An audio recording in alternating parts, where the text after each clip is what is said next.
Ladies and gentlemen, welcome to The Pipeline. I am Andrew Krapichetz, your host, and as you know, also the CEO and founder of RedBalloon.work. We help companies all over the country find great employees who will build their culture and not tear it down.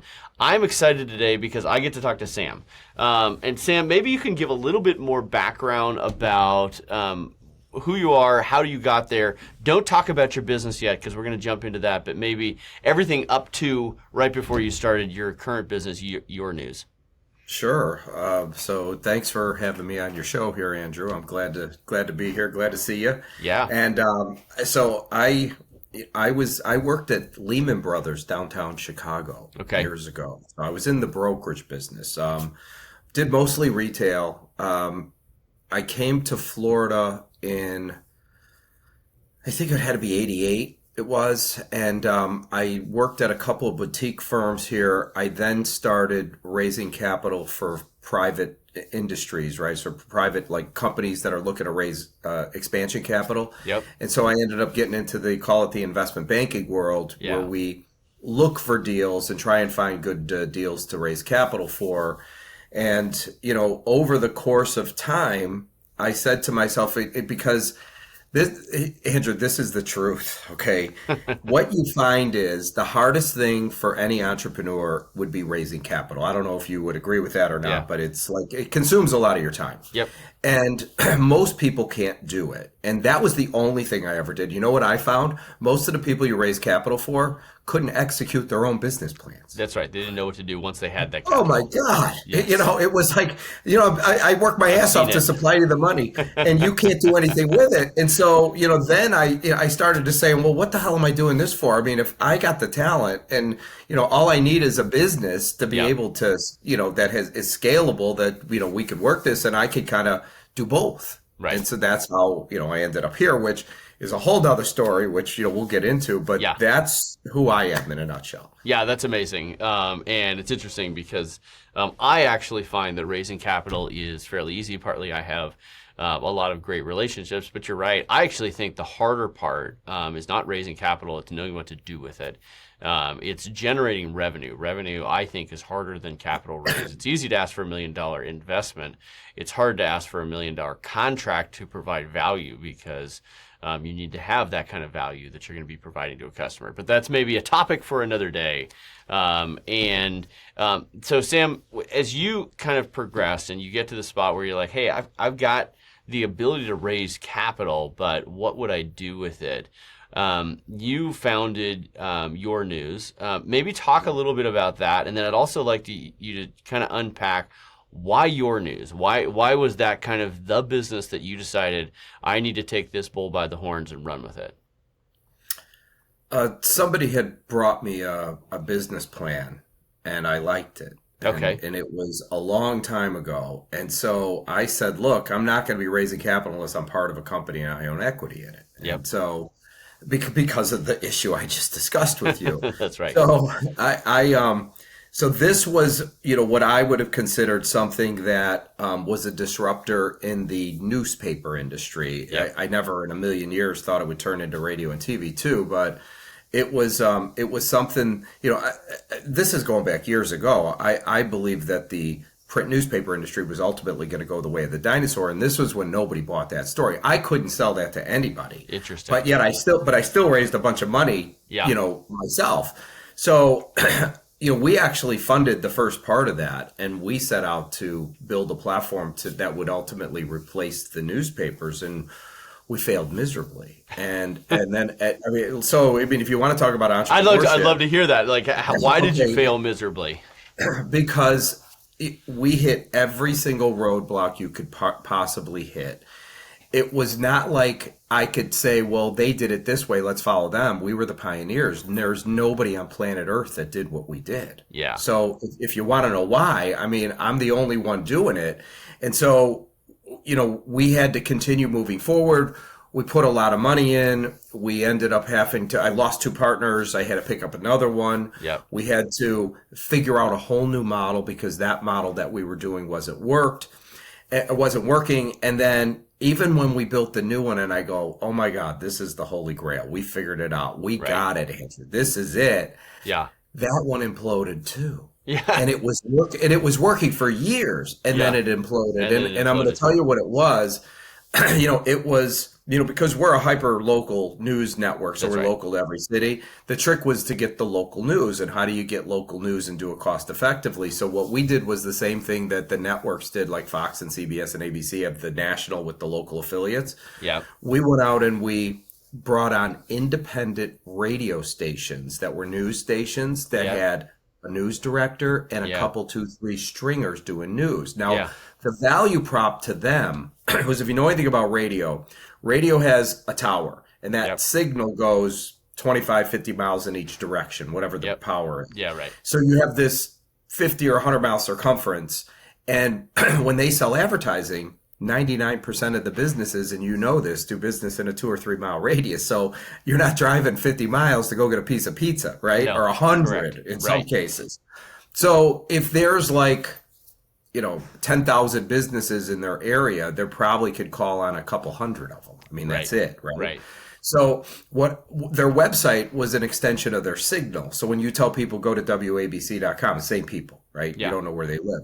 What we did was we localized them, Yeah. because when you come in, I know you live. You probably do geolocation too, right? So I know you live in Miami, Chicago, Phoenix, but I know the zip code. Yeah. So it all of a sudden opened them up to a completely different customer base. So imagine having 1 or 2% potential customers and now adding 98% more that were your competitors' Yeah. customers. You can now go after your competitors. So that was the thinking behind it. It actually worked because people went, yeah, yeah, yeah, this is a good Let's do idea. that. Yeah. Right. Yeah. But then this thing called the internet got even bigger. Right. And they did this thing called YouTube, and they did this thing called Spotify. Yeah. And all of a sudden, nobody's listening to radio anymore. And so Yeah. you want to know the first people to get cut, Andrew, in a radio station? It's the news people. Yes. Yeah. Because they keep the advertisers because they pay the bills, or the people selling advertising. Yeah. But They the keep, actual but news people get cut. So Sam, before we get deeper, kind of a funny question, but like as an entrepreneur, like you talked about, like you hit all these roadblocks. You're the only one doing it. You lost some partners. Alex Hormozy says that being an entrepreneur is like running a marathon while trying to get in shape, and you don't know where the finish line is or if there's a finish line. It's like, yeah, that kind of captures it pretty well. When do you decide, like how do you kind of power through I'm the only one doing that, maybe because I'm an innovator or maybe because I'm an idiot, and everybody else realizes this is not going to work? Like, what are those dark moments like when you're be like, okay, is this really the business I should be doing? I never had that moment. I Okay, just am I not a like that. quitter. I know if I know I'm right, I'm going to stick with it to the end, and I'm like a bull in a china So shop. you I don't are an care what entrepreneur, I in think. fact. Yeah, so I don't care what you think, you're Yeah, wrong. And so I just continued on. And I used to say to myself, I look in the mirror, I go, you're the biggest idiot on planet Earth, right? Or you're a genius, right? right. Nobody knows the answer to that question. Yep. So I continued on. By the way, I started this in the September of '01, maybe. Yeah, right. Okay, I want you to hear what I just said. Okay, so that's a long time. I got Yeah, 24 years in this. So obviously I'm not a quitter, but it was what you think is going to work, to then you figure something else that works a little bit, and then you're running with it, and then it yeah, fails, and then you have to revamp. So to me, it was never about, am I doing the right thing? It was about trying to figure out what is the right thing. that's right. The model itself, and obviously, now we're sitting in a place right now where the whole world's coming to me. Okay, Right. so it's like Yep. all of a sudden you were right, and for somebody to catch up to me, forget it. Okay, Yeah, 'cause right. they're not even going to bother with it. But yeah, so it was a difficult road. But I will tell you this: for any entrepreneur, and you know this, it's not so much your real value is in what not to do. So Right. as I was explaining to somebody yesterday, I know every moving part of my business. I mean, I talk to everybody. I know for a fact what'll work, won't work, because after this many years, you can't allow somebody else to do it. And Yes. so there's only one person, Andrew, that could drive your business, and it's you. Right. Nobody could take your place. Yep. And so you're the guy with the vision, you see it, and you're going to hit your target. It works the same with me. The moment you let somebody else and think you're going to walk away and things are going to be, no, it's not how it works. Yeah. So you have to do it. Yeah, no, there are very few businesses that can go to that, we'll call it a scalable business model, where it's like, you can get past kind of the people who just have a passion for it. It's also interesting kind of hearing the kind of that experimentation cycle that you were going through. I think Jeff Bezos says that there's a direct correlation between the success of a business and the pace of experimentation, basically. Are you constantly trying things out? Are you learning? Are you grappling? Or are you just, well, I sure hope this is going to work. Okay, so you've got YourNews, and this is hyper localized news, which we're going to go into more detail there. But the news, we'll call it, legacy media. We hear about it all the time. I think, our dear president calls it fake news a lot. It calls a lot of people fake news. So why did you want to jump into a predominantly kind of woke, left-leaning industry where everybody coming out of journalism school has to have pink hair and 19 nose rings to be able to graduate? Why did you pick this industry? At the time, that wasn't the case. In 2001, okay, so at least for me, I didn't really see it that way. And we picked this industry because from an entrepreneur standpoint, if you want to make a lot of money building something, it's always best to be, the one who creates the path and creates the model that replaces an industry. It would be like, I would consider myself like, if my model becomes the next mainstream media, then you could compare me to going from the telegraph to the telephone, right? Or from the horse and buggy to, because it's really a paradigm shift in how people consume information. And when I did it, I had no idea we were going to end up in the mess we're in today, which we'll get into. Yeah. That was not even on the table. I just figured, the media is not lying. They're telling the truth. Why would they lie? I mean, they're just reporting the facts. And, but there's going to be a time where people don't consume information that way, and it'll be on a platform like mine. So I just didn't realize it was going to be this significant. Yeah. So no, so you think I'm a visionary? I'm not. I mean, I never saw this coming. I just happened to be standing there, and I'm like, holy crap! I just happened to be right place, right time. Yeah. But 20 years later, right? Yeah. So right. That's what happened. That's really cool. Okay, so explain to people who don't understand YourNews what exactly you're doing today, and if you have any lessons learned along the way that came to that business model. Love to hear those as well. Sure. So the business model that we are in is the media industry. Okay. And so for those of you who've never worked in the industry before, news organizations are what's called the aggregators of information. So how the media business works is people that have news locally will send what's called a press release to the media. So if you're a nonprofit and you're having an event, if a Red Balloon has somebody, that new hire, right?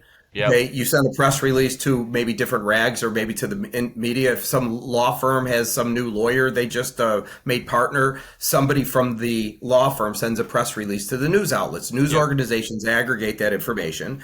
Then they decide what they're going to air or publish. And the bigger the market you're in, the less they're going to air or print just because the volumes of stuff they get. That's Newspapers limited in space, and radio and TV are limited in time. You got a 30-minute TV show. Yep. What we're YourNews. When you log in, we geolocate you. So I know if you live in Miami, Phoenix, Chicago, LA, it doesn't matter. Right. So once you're there, it's going to look like any news website, but we have the ability to publish content to a city, to a county, to a market, state, regional, or national.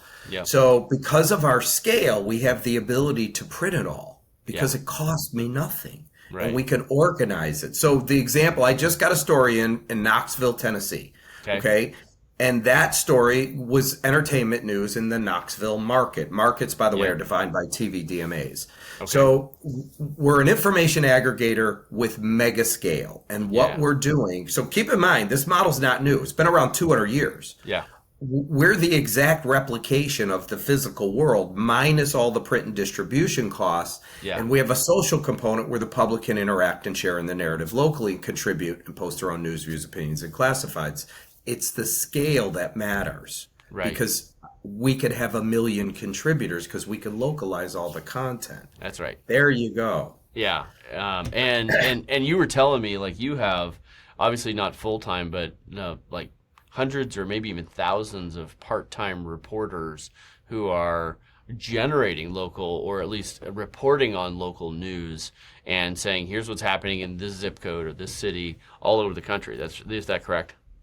That's correct. And so it's what we did, when you're talking about the nonprofits or PR firms like Yep. that's all, press releases. Okay. Yep. So we don't monetize them, but we have a monetization model for news reporters. And Andrew, I'm sure you're aware, there's a lot of people in the media industry don't have a job, right? Because of all the layoffs. Yeah, Okay. absolutely.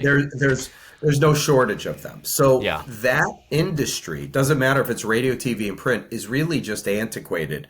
People say to me, oh, well, the reason they're going out of business is because they're lying. No, they're not. They're going out of business because nobody's watching. Yes, Okay. right. It's because the younger generation doesn't care. Yeah, they don't They consume wouldn't them. watch it if they were telling the truth. It's Yeah. irrelevant. Yeah. Okay. And not to mention the fact, so I'm 60. When we were younger, and then you got my mother, father, right? I mean, they were older, and my neighbors. You only had like 6 channels. Okay. When I was a kid, I mean, it was channel 3, channel 5, channel 7, and channel 9. That was it. There's 4. That's right. Okay. And That's then right. that was it. So there was no options. Today, there's a million people that have a podcast. There's people that have audio, video. There's all kinds of content creators. So how do you find it all? I mean, it's like an ocean of Yeah. information out there. And the younger generation can care less about CNN or Fox or ABC or NBC. I mean, that's just not their thing. Yeah. And the proof in the pudding was, I don't know if you saw the Adweek numbers, but for the network TV stations for the first quarter, age demographic 25 to 54, only 500,000 viewers watched in that. I mean, That's 500,000. Okay, well, want to know why? Because they're watching Joe Rogan. They're on TikTok. They're on That's Instagram. right. That's right. There's too many other things out there that they could be consuming all the time. It's not their thing, Andrew. They don't Yeah. care what Fox is saying or That's CNN's right. saying. That's right. They get their information in other ways. So that whole entity is going to be gone. Yeah. And so what'll replace it will be something like mine, which is a hyper-local news platform, but it's got to offer a monetization model where news Right. reporters can make money and share in the ad revenue. Right. So the beauty of this is, the news industry, they were always the gatekeepers. And so when you got the newspaper at your front door, you could look through the names and it's the same people every single day, right? The political reporter, the sports reporters, they were always the same. And to get that job, you had to start as a nobody, a stringer, running around and covering stuff nobody wanted to cover. And if you got lucky, you'd be able to move up the ladder and eventually you might get one of those positions 20 years from now. Yeah. An Those editor or people. whatever. Yeah. Yeah, Andrew, those people are not going to be part of new media. They're Yeah. not. No, they're not. Okay, so let's unpack that a little bit, because obviously Red Balloon, we care about hiring. And as Elon Musk talks about citizen journalism on X, where he wants everybody taking videos and showing what's out there. The problem is you have all this AI video that starts to look real and like, okay, is that actually what's going on, or is that a made up thing? So when you're allowing reporters onto your platform, or kind of verifying them, it's almost like hiring in one sense, right? And obviously they're all contractors and they have a way to generate revenue. How do you vet them? How do you make sure they're not just charlatans or Philistines who are bringing horrible news stories that have nothing to do with reality to your local areas?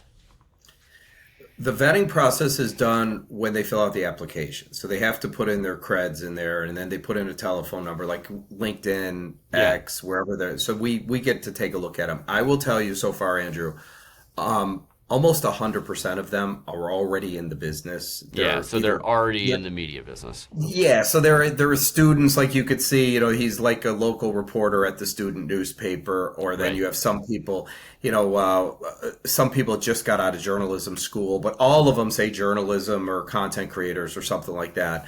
I'm sure at some point you're going to have infiltration once we get big, but for now, I'm advertising this on LinkedIn. They fill out an application. We look at it. If there's questions, we could call them, but for the most part, we just activate them. You hit a button, it Yeah. activates them. We set them up to their local market, Chicago, Miami, and then an email goes to them which welcomes them. It's a welcome email, which Yeah. gives them instructions on how to use their dashboard. And this is like getting an Uber driver, Andrew. Yeah. Yeah. That's what it is. So if you only drove one person a month on Uber, don't expect to make 10,000 a month. Yeah, Okay. right. Exactly. Ours works the same way. You get out of Interesting. it what you put into it. Yeah. Yeah. And then, but let's say, do you find that the reporters on average are more left leaning, more right leaning, or you kind of have a nice mix of things and you just let the market kind of work out who's going to read what? The free market is always going to decide what they want to read. That's right. However, at this moment in time, the content creators that we bring on are doing local news. So Yeah. really I don't know what their political affiliation is, but when you're writing about the high school football game, it's kind of irrelevant. Exactly. Yep. Okay. And, I just got a movie review, and it was I can't think of the movie was some AI movie. Now it's the second one that just came out. Okay. And it's a sequel, but this kid Henry he's a movie critic. Yeah. And he writes movie reviews and we publish them. So he may be completely left leaning. I would have no idea. I mean, Right. he's just giving it a rating, Yeah. that's it. Right. Yeah. That's really interesting. So yeah, by the way, on the political front, I want you to know that I have at least 250 political content creators that are on Rumble that were all kicked off of YouTube. So I could imagine you would know which way they lean. Yeah. So you gotta we get a guess there. lot of conservative content. Yep. I've got a lot of contributors that are conservative that do written stories as well. So we have a lot of news articles that are conservative on the platform. And I will tell you this. I find it odd because to me, I believe that, free speech is the backbone of a free society. I mean, you Has to need be. to have Right. it, Yep. especially the local newspaper, right? Without it, you're screwed. And so we are an open platform. So here's what I don't want. If you're writing political and you're putting your opinion in there, I don't mind. It Yeah. goes in opinion. If a story is supposed to be who, what, when, where, why. Right. Okay. And even when I see the content creators that are conservative that will start out with something that's a total opinion related, it goes right in opinions. And I know what they're trying to do. They're trying to write a real news story, but then they're throwing a jab in. Okay. Yeah. Stop. So Let the who reader decides where it goes though? Like if you've got thousands of these people, are you curating like, okay, well that article is not a political, it's an opinion. How do you decide that? So the way our platform works, we don't vet anything. So to Yeah. us, when you submit something, there's a disclaimer and it says you agree that you're responsible for your own content, just Yep. like on X, okay? Yep. You're responsible. So the only thing that we do is we look at the stories to approve them, because if we didn't do that, do you know every single person thinks their story is front page national news? Oh, I know. Your kid's little league in front. So when we sell the ads, the advertisers select the content they want their ads to run around. So if you Yeah. sell golf clubs, you don't want to be around, cooking shows. Okay, That's you right. want to. So you got to put it to the proper place. Also, somebody's little league game is not national news; it's Right. local Right. to the city. So you have to bring them back to where they should be. And so that's all we control is Yeah. subject and geography. That's Okay, it. that makes a lot of sense. Okay, where do you see the I'll say the news media conglomerate that's increasingly losing ground? What does the next 5 years look like? Are we going to see a major TV station go out of business? Are we going to, is MSNBC finally going to just like file bankruptcy? What do you think happens over the next 5 years? Um, it well, remember they're owned by billionaires. There's Yeah. six institutions And that they're control they're a them. great tool for pushing a worldview, so maybe not. No, they're going to go out of business because Yeah. the problem is there's 500,000 viewers in 3 months watching. So the average age of the cable news viewer is 72 years old. Those Right. 500,000 are the younger, 25, 54. Right. Average person lives to 77, 76, 78, whatever number you want to call it. It Yeah. doesn't matter. So there's no more than 5 or 6 years before basically their whole audience is dead. Yes. Right. Okay. And so the younger generation, there's not enough there. So you're just going to shut the doors because there's going to be no ad revenue. Remember, Interesting. the ad money goes where the people are. All the Right. people are on X. All the people are on Instagram. They're on TikTok. It's Yep. all the platforms that have a user base of millions of people. Right. And that's what drives an audience. And so yes, the answer is, and by the way, it could speed up. All right. Yeah. If Robert Kennedy Jr. pulls the plug on the pharmaceutical ads, if he has the ability to do that, That'll be 70% of the money, 70% of the money coming into the networks is coming from that. So Right, because they're selling to that older audience, and so it's high enough value audience for a pharmaceutical that they can pay those dollars. And if that stops, like it is in every other country, where you can't do pharmaceutical ads, man, it'll be interesting to see how that accelerates. they'll go to the red instantly. Yeah, yeah, They'll interesting. go to the red instantly. And so, yeah, I think in the next 5 years, there's going to be a big shakeout. Yeah, You're going to see a lot of people out of business, but over the next 5 years, I plan on getting mine to basically I'm just swooping in underneath. yeah, And then from the standpoint of where we are, this opens up opportunity. Okay, so you're an entrepreneur. I mean, think it through. These young kids who think that it's bad because they can't get jobs, well, they wouldn't have got the job they wanted anyway. Okay, all right. of a sudden they can now report on the high school football game because nobody else is. right, And, right. and then what about your wife, some soccer mom, so anybody that Yeah. all of a sudden says, you know what? I know everybody in town. Everybody listens to me. I'm at every damn school board meeting. I'm going to become the next news Yeah. reporter. Right. Yeah. That is no. It's really going to be interesting to watch how the whole media industry changes. Now, how big a team do you have, Sam? It sounds like you're approving stories. You've got these thousands of journalists that are citizen journalists, or they've got this is just a part-time job. How big is your team that's actually working for YourNews? Right now, we have 5,000 content creators. Okay. And 5,000. And I'm going to amp that up. I'll double it by the end of the year. Okay. Yeah. And so the team I have put in place is, keep in mind, I have to outsource things. So, you Right. keep costs down, right? So like on the tech side, even though I want him full time, I outsource to somebody who then has a team that he outsources for jobs that he needs. Okay. Right. So it's not like I'm staffing them all. Right. But my team that puts this together is about 4 or 5 people. Yeah. And we're able to manage about a few hundred articles a day. But what'll happen is when that thing goes to 1,000 a day, it's going to require a little more. So Right.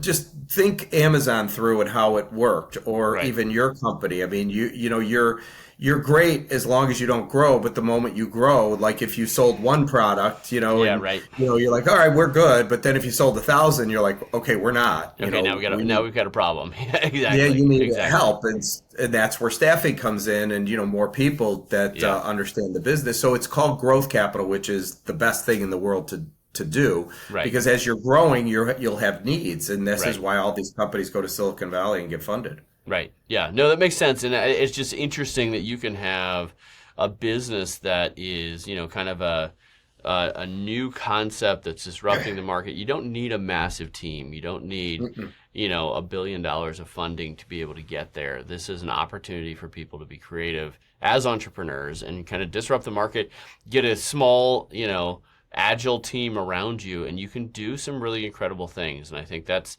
the encouragement to people is it doesn't have to be, wow, I need 100 employees to be able to even get going. No, I can actually do something very disruptive in the market, actually really make a dent in the world where people are like, oh, this is a different way to consume news. And I think what's interesting is local news is different, right? If you decide that you want to wildly spin the local soccer game or football game, there's going to be people who were at that game and be like, why did you do a headline that had nothing to do with the story, like you see on CNN and, you know, the usual suspects all the time. And I like that. Local news almost keeps you honest in a different way, which I think is a really healthy thing. So, Sam, as we wrap up, I'd love to, you know, there's a lot of entrepreneurs who are either thinking about an idea or they're in the, you know, in the trough of their business trying to figure out how in the world am I going to get this thing to, you know, come to life, to grow the way I want it to. What advice would you have for those people as they're kind of staring this situation in the face? Well, the advice that I would give is first you have to be 100% sure what you have there's a marketplace for. Yeah. Right? You have to. Yeah, product market fit. Yep. There has to be a market for it, and you need to be able to fill that void, whatever it is. Yes. And if you're convinced in your business, then that's going to reflect in how you build it. Because the thing about being an entrepreneur, and you know this, Andrew, is there's constant pressure, there's constant stress. You're never not stressed. It's like the only time I don't think about it is when I'm playing golf, Andrew. Okay, right. That's it. Because, you know, that's you're swinging at a golf ball. I know. But other than that, in the middle of the night. So I would say if you believe in it, then never quit and get it done. That's the only option to do it. Yep. Oh, I love that. I love that. Sam, where can people find out more about YourNews and what you're doing there? You could go to our site. It's pretty simple, yournews.com. If you want to become a news reporter or you know somebody that does, go to the bottom of the page and click Become a Citizen Journalist. There's a video you could watch, and then you could fill out an application. You know, other than that, I mean, we're always looking for more content creators and more readers, and that's the whole business model. So as far as we're concerned, I mean, we have some social media and stuff, and that stuff needs to be grown, which at some point we're going to have somebody that heads all that stuff up. I mean, we're in growth mode right now, right? But the primary focus for me is, you know, the capital raising. But some people like you, I'm doing it different because I'm not doing the institutional money. I don't know if you took any. It's easier on the institution. Yeah, so you're smarter. It's easier to do the institutional money simply because they have it all. Yeah, and they have a system and a process, but then they own you. They own you. Yeah, 100%. So, cool. Well, Sam, I appreciate the conversation. I think it's really fascinating to hear about businesses and different ways that people are innovating in the marketplace and just thinking differently about how all of this works. I am grateful that you joined us. I am grateful for all those who are listening. Obviously, if you find this kind of content very interesting and helpful, please like, subscribe, do all the things you know you're supposed to do in your heart of hearts. We all know it's the right thing to do. I'm Andrew Krapichetz, the CEO and founder of redballoon.org. This is The Pipeline, and I hope you found this helpful, and have a great day.